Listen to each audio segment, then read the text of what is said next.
siren. Official. Good morning. The Marshall County Board of Supervisors are meeting in regular session on this 5th day of May, 2015 at 9 a.m.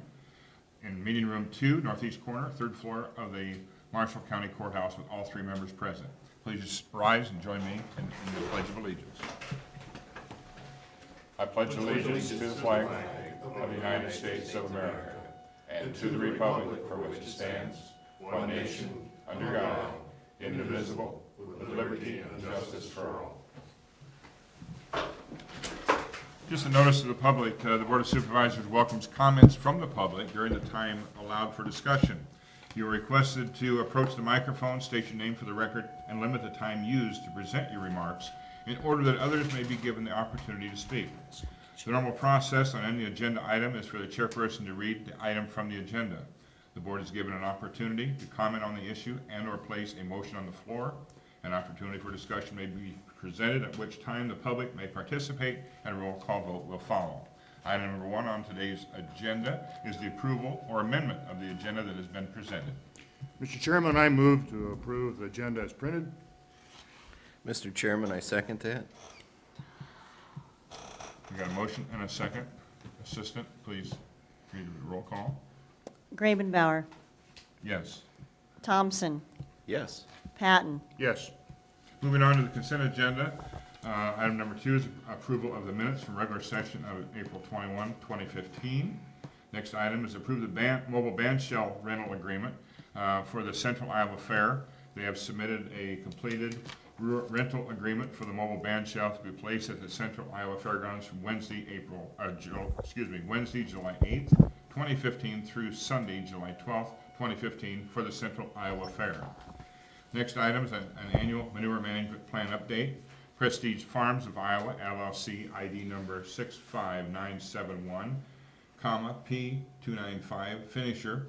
Annual update report received and placed on file with the following change to the manure management plan: crop rotation or optimum yields using manure analysis for determining application rates when applying manure, updated P index.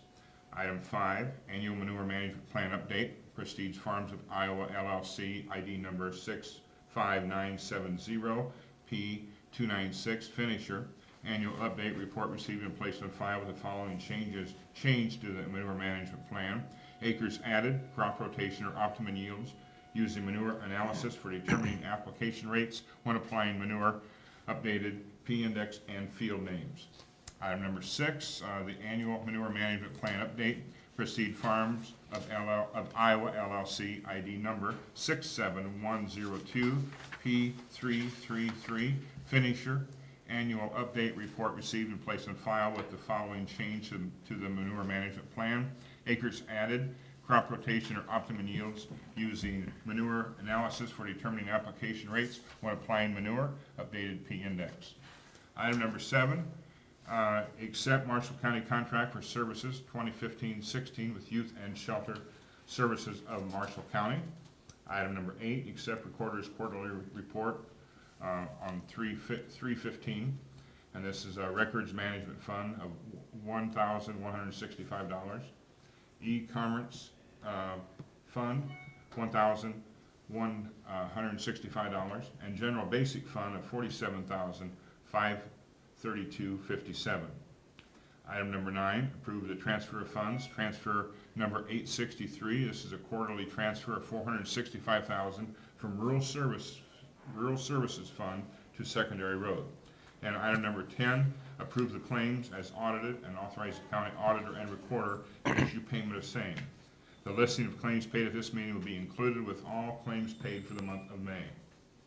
The May list of claims will be a part of the first meeting in June. That is the consent agenda. I will entertain a motion. Mr. Chairman, I motion that we approve the consent agenda as printed. I second it. Got a motion and a second. Any discussion? Hearing none, roll call please. Grabenbauer, Yes. Thompson, Yes. Patton, Yes. All right, consent agenda passes. Moving on to item number 11. This is approved personnel action. This is a change of status and rate of pay. Benjamin W. Varin, Sheriff's Office, full-time change of status from patrol deputy to patrol sergeant, and change rate of pay from $57,581 $62,066 a year to $62,000.67 a year. This will be effective June 7th. I would entertain a motion. Mr. Chairman, I move we approve this personnel action. I will second that. All right, we got a motion and a second. Any discussion? Just a note that when this individual or anybody moves from one position to another, the change of rate is pursuant to the union contracts. All right. Roll call, please. Raymond Bauer. Yes. Thompson. Yes. Patton. Yes. All right, moving on to item number 12, Youth and Shelter Services of Marshall County. David Hicks, Director of Youth and Shelter Services, will present a third quarterly report, and it's always a pleasure to see David with us, and thank you for attending this morning, David. Thank you. I appreciate being here.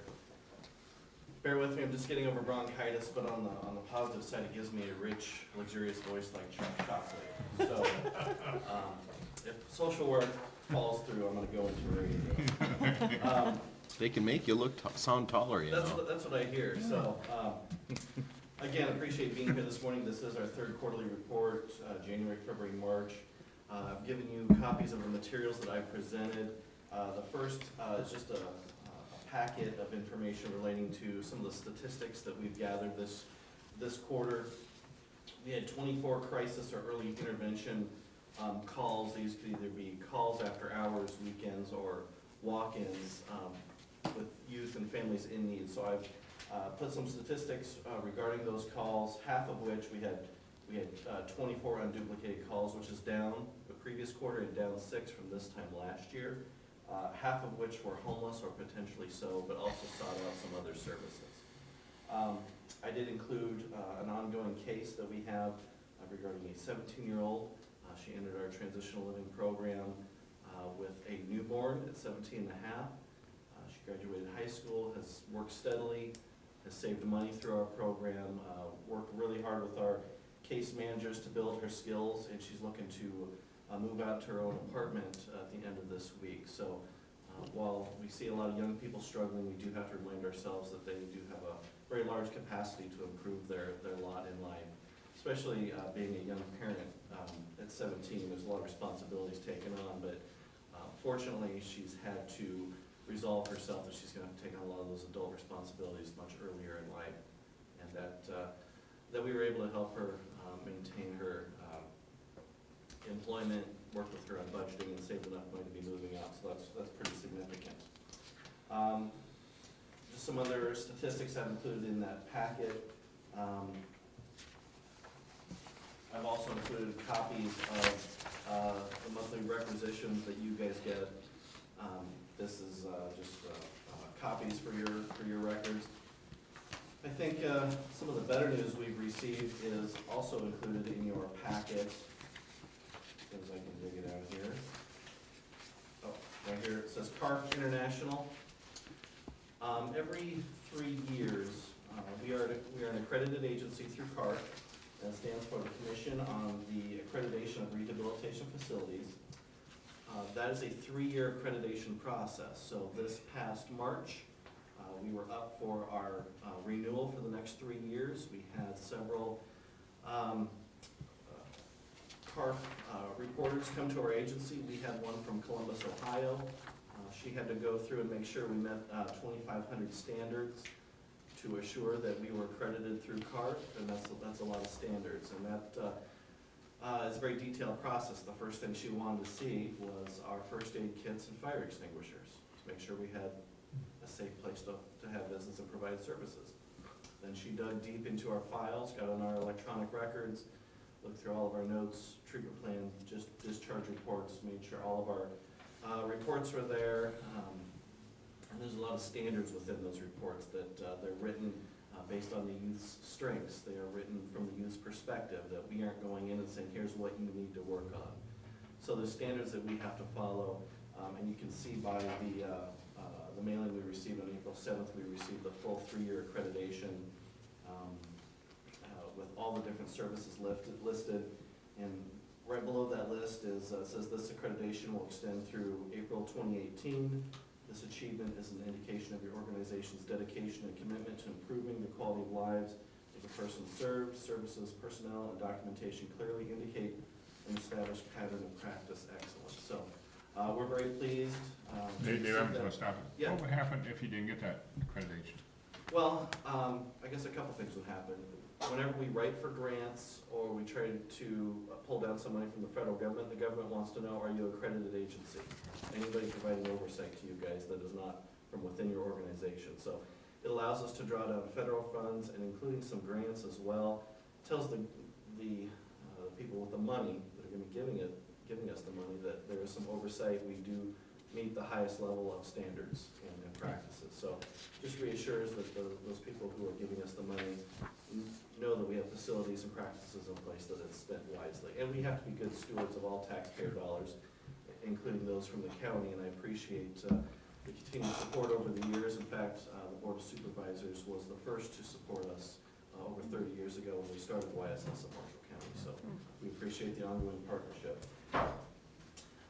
Again, with CARF accreditation, it allows us to have another 3-year accreditation, and it takes us, quite frankly, almost 2 years to make sure that we are established that we can't rest on our laurels, that there's always things that we need to comply with. And those standards are ever changing, and they always raise the bar high. Just because we have a 3-year accreditation now does not mean we'll get it in 2018. We still have some work to do.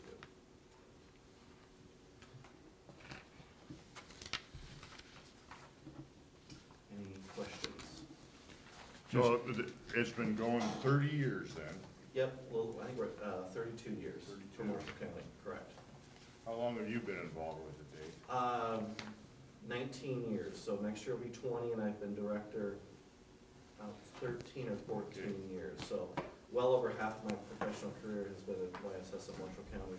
And I do want to report that YSS was founded by George Belitzos, our founding CEO. He is retiring July 1. We have spent the past year working with a transition committee to hire a new CEO, and we have just done that this past week. Andrew Allen will be our new CEO. Andrew has an interesting story that he, probably 25 years ago, received services from YSS, substance abuse services in Ames at the 712 house. And there's a great picture of Andrew at age 16, 17, getting ready to leave YSS services, seated next to George Belitzos, the CEO at that point. So this photo really shows the beginning and then the future of YSS, and what better person to continue the YSS legacy than someone who's received those services. I'm always impressed with the amount of volunteer help that you do and your volunteers in our community. I think that, you know, Youth and Shelter Services are one of the strongest programs in the community, I believe. You know, we do a lot of good things in many different areas, but you've really, and you know, your 19 years is probably, I'm sure, kept the bar up where it needs to be, and you're doing a great job there. It just takes a lot of heart, and the volunteers are the lifeblood of the agency, because we have to, like I said, be good stewards of our dollars, and where we can't reach dollar-wise, we have to get volunteers to kind of help make that happen. They help out behind the scenes with our advisory board or volunteering in the office. The volunteers are crucial to what we do, because we certainly can't do it all. We have a great 12-member youth advisory board with some youth members on there as well. If we're going to serve youth, we need to have youth on our advisory board. And your overall budget is quite large. It is, yeah. We're, I think, about $900,000, which is pretty large. There's a lot of moving parts with that. Is it mostly federal, or does any come from the state? We do get state dollars and we do get federal dollars. It's, I'd probably say 30% probably comes from the state. The largest percent of dollars that we get from the federal government is through HUD housing for our transitional living program. And with those dollars, there's some state dollars that kick in as well. And then there's also local dollars such as United Way. We get $50,000 from United Way, 5,000 of which I use as match to help draw down those state and federal dollars. Tells the feds there's local support for YSS. There's local people who want to fund these programs, so that allows the feds then to send the money to us. And so then we use that to provide transitional housing. We pay for rent and utilities on a few apartments. In turn, those young people are in our apartments. They have to be homeless, run away, or throw away. and then they have to meet our wide variety of rules and expectations, which is first time they come in, there's urinalysis testing, we do a mental health assessment, make sure that they know the rules and expectations.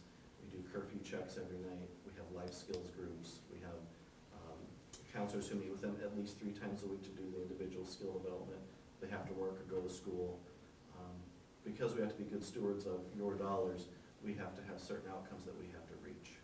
Who does your drug testing for you? We have a certified drug and alcohol counselor in office. We bring over from our Ames office to come in once a week to do that counseling. And we do the instant UAs, and then if we have to have those chemicals broken down, we send them to a company in New Orleans that gives us the scientific breakdown of the quantity of the drug in the urine. One of the other boards that we represent, Marshall County on is Central Iowa Juvenile Detention with Tony Reed out of Eldora. And they've got the statewide DHS contract for drug testing. Yes. They may be very cost effective for you if you have to go that direction. Yeah, we may look that way. Before they got the contract, the urinalysis was done by a variety of different people. We did it for a while, so it's good that they kind of streamlined that into one group to do that. So it might be worth our while to take a peek and see what they're doing. Like I said, we ship it out to places in Louisiana and New Orleans. So. But it's just one of those things, anytime you can save a few dollars Yeah. in expenses like that, you can put more dollars towards doing the actual, what you need to do. I'll visit with our treatment services director and let him know there's that potential option to make that contact. Anything else? Thank you, David. Thank you Yep, all. thanks, Dave. Thanks. Appreciate it. Yep. All right, I would entertain a motion on the approval of this third quarterly report. I would motion that we accept the YSS third quarter report. I second it. Got a motion and a second. Any further discussion? Roll call, please. Grayman Bauer, Yes. Thompson, Yes. Patton. Yes. All right, congratulations, David. Thank you for that report, too. Appreciate it. All right, moving on to item number 13, the secondary road DOT agreement for the side road improvements on Iowa 96. Paul, would you like to clue us in a little more on this one? This is an agreement that I'd brought to you 2 weeks ago, and it had an omission of the intersection of Zeller Avenue and 96. What this is it's a opportunity for the county to get them to extend the pave outs, the fillets that they extend out when the state does a resurfacing project. They would normally come out 10 feet from the edge of the traveled way of the state highway. And with this agreement, I can get them to pave out, 50 feet, quite a bit further. And what that allows us to do is keep our motor grader on its day-to-day maintenance out of the traveled way of 96. So that in the course of its regular maintenance of that intersection, and no part of the maintainer has to extend out into the state highway. So that just improves public safety and our employee safety for a price that we really couldn't get in any other situation except for when they're doing the resurfacing of Highway 96. This is a similar agreement to what we put in force last year that will be going on Highway 14 this summer. This proposed work on 96 will actually be next summer. This project is set for a December letting, so it will be work that happens in summer of 16. Okay. This is an item that we tabled from the last meeting, I believe. Yes. So, Mr. Chairman, I would move that we remove from the table this motion from the last meeting. I will second that. got a motion and a second. Roll call, please. Grayman Bauer, Yes. Thompson, Yes. Patton. Yes. All right, I would entertain a motion on item number 13 for the secondary road DOT agreement for the side road improvements on Iowa 96. I would motion that we approve this Iowa DOT agreement involving the 2016 resurfacing project on Iowa 96 with Marshall and Tama County, Iowa. I second it. We got a motion and a second. Any discussion?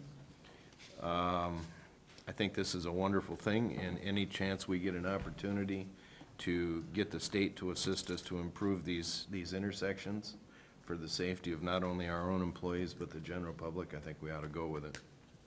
I think this is a good move for us. I guess, Paul, it seems strange that we're would approve this this time and we don't let it to December for next year? It has to do with the fact that the plans at the Department of Transportation are still they're in design mode, so they will put this in their plans that they're actually gonna do it, so their quantities will be correct for the tonnage, of asphalt.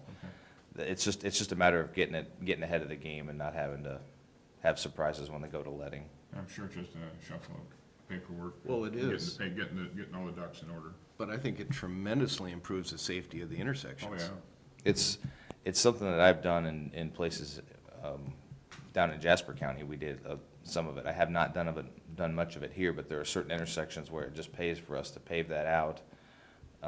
There are people that would think that you have trouble with ice control on the short paved section that's gonna include the stop sign on the side road, but it hasn't shown to be a problem anywhere that I've had experience with it. All right, any other discussion? Roll call, please. Gravenbauer, Yes. Thompson, Yes. Patton, Yes. All right, moving on to item number 14, resolution, this is an abatement of mobile home taxes, Iowa Code 445.16 and 555B.9, parentheses 4. This is resolution 2015-0023. I'll let Jared do this, but whereas pursuant to Iowa Code 445.16, the county treasurer has determined that it is impractical to pursue collection of the total amount due through the delinquent taxes and personal judgment remedies. And Jared, I'll turn it over to you. Just a couple mobile home housekeeping deals here. These are both abandoned mobile homes. The one at Lot 9 in Sunset it's in the process of being junked, and during the junking process, an abatement is certainly appropriate as not being collectible. And then at Timber Valley Lot 6, it is a valueless mobile home. They're going through that process, and what deems it as, that's kind of some information for people. Valueless mobile home is considered it's abandoned, which it is. There's no lien other than a tax lien that exists on it. And then the value of the home or other personal property is equal to or less than the reasonable cost of disposal plus all sums owing to the real property owner pertaining to the home. So those all classify as that. They're going through the valueless process, which includes the abatement on that. So So the way it looks, we're on the first one, we're writing off $218, and the second one, we're writing off $80. correct. I mean, and how long do you carry those before you actually bring them to us to take a stand on? These not that long. Some of them that I have brought before have been longer. But there's no way this is ever going to be The reason recouped. that these haven't been longer is that the mobile home park owners are on top of these. Oh, okay. Sometimes they're not. Sometimes things slip through the cracks, and that's just kind of the nature of the beast of mobile homes. Sometimes it isn't the highest priority. So Sure. but and that's just the nature of it. Okay. All right, very good. All right, I would entertain a motion on this resolution. Mr. Chairman, I move we adopt resolution 2015-0023, abatement of mobile home taxes, Iowa Code 445.16 and 555B-9, 4. I will second that motion. Got a motion and a second. Any further discussion? Hearing none, roll call, please. Gravenbauer, Yes. Thompson, Yes. Patton, Yes. All right, moving to item number 15, supplemental agreement with Calhoun Burns and Associates. Discussion and possible action to approve a supplemental agreement with Calhoun Burns and Associates for final design bridges on Bridge C5, project number BROS-CO6431-5F64. This is a crooked bridge and is scheduled for an October 2015 letting. Paul? This is a supplemental contract to bring the plans for the Crooked Bridge up to where they're ready for letting, and it'll be everything else that they need to get the plans let. And it also includes services for wave equation, which is the pile analysis that happens during construction, and also includes review of the false work, which should be the structure that a contractor builds underneath the bridge to support the bridge during construction that they would take out after the structure is built. So they would also review the false work plans submitted by the contractor. So for the listening audience, when would you predict work to begin on the Crooked Bridge? This is a been a 25-year project. just so, I know Bill gets asked quite often. I'm sitting with bated breath, yes. We will know for sure in October, but it's going to be 2016 construction. Once it gets let to contract, there's really no going back. It's going to get built. Are there still tests that have to be run to see if we got a rare frog or something up there? The way we I'm serious. we avoided any three-toed frogs and mulberry wing skippers and Okay. different things that weird turtles. Mostly by just not. We took an option with it that limited our right-of-way acquisition. We're going to put the bridge back on its original footprint, and so the additional right-of-way is minimal. So Okay. there's just going to be some temporary right-of-way needed, and that if we're working in current existing right-of-way, that really does streamline things quite a bit. Okay, very good. So we can destroy the old one, put the new one back in the same exact spot. Yes. So we still have a crooked bridge, only a new crooked bridge. It's still going to be aligned in the way that the current bridge is, yes, which is a diagonal. Wonderful plan. It sits right in an intersection though, so it's really one of those deals where going away from the option of the way it sits today is going to increase right-of-way needs, and that's really the main reason why we chose to put it back on that original alignment. Is it shortens the bridge because it's not crossing the river at a skew, which means the bridge length gets to be less, and then the right-of-way costs are going to be a lot less too. And if you think this, to the press, if you think this is a confusing explanation of this, the bridge actually feeds off of 3 roads. And thus the name, the Crooked Bridge, I guess. I don't know. I mean, it's an interesting location for this bridge to be at. But thank you for the great explanation of that. Well, we have been directing people to our home from the Crooked Bridge for. We can't move the Crooked Bridge. And No, that it's so that gotta won't stay the change. same. That won't change. You'll still Yeah, be able to. Yeah, super. It's one of the 3 great landmarks, the Purple House, the Crooked Bridge, and Marshall County Courthouse. Yes. A county supervisor town hall meeting at the location of the Crooked Bridge. We were thinking about naming it after some of the former treasurer and current treasurers. Moving right along here. Moving right along. I would entertain a motion. Mr. Chairman, Yes, sir. it is with great pleasure I would move to approve supplemental agreement with Calhoun and Burns and Associates Incorporated for final design services on Bridge C5, project number BROS CO 6431-5F-64 in the amount of $14,890. Mr. Chairman, it is with equally great pleasure that I second this motion to finally get this Crooked Bridge into a construction mode. Got a motion and a second. Any further discussion? Administrative Assistant, would you please roll call, please? Gravenbauer, Yes. Thompson, Yes. Patton, Yes. All right, moving on to public forum. This is time set aside for the public to make comments on topics of county business other than those listed on this agenda. No action will be taken on any of these topics brought up in the public forum. Well, I would just like to Nothing? make one comment. We'll pan the camera around to see our beautiful new pictures that have been posted. And again, our administrative assistant, Ms. Gassman, she's been kind of responsible in putting all this together. And we invite the people out there to stop up to our boardroom and see these new photos of the pictures of the courthouse. And really, the one back there behind our treasurer's head is a shot from the Center Street Viaduct. And that was taken, I think that was an artist's drawing, I believe. And so it's really kind of a neat thing. So, Lisa, thank you very much. you're welcome. We need to really thank Skip Ridout, Yeah, Skip was able to. who was the one that put them up. Put them up. But the picture back in the back of the room there was recently donated by a local resident. So Yeah. I just wanted to say that. Very good job. Anything else? I don't think they have this much fun at city council meetings. Anything else, Mr. Member? I have nothing to say, no. At this time, the next regular session is scheduled for May 19th, 2015 at 9 a.m. All business to be acted upon at that session should be submitted to the county auditor and recorder's office or the Board of Supervisors office by Thursday, May 14, 2015 at 1 p.m. There be no further business to come before the board. Our meeting is adjourned at 9:29. Thank you.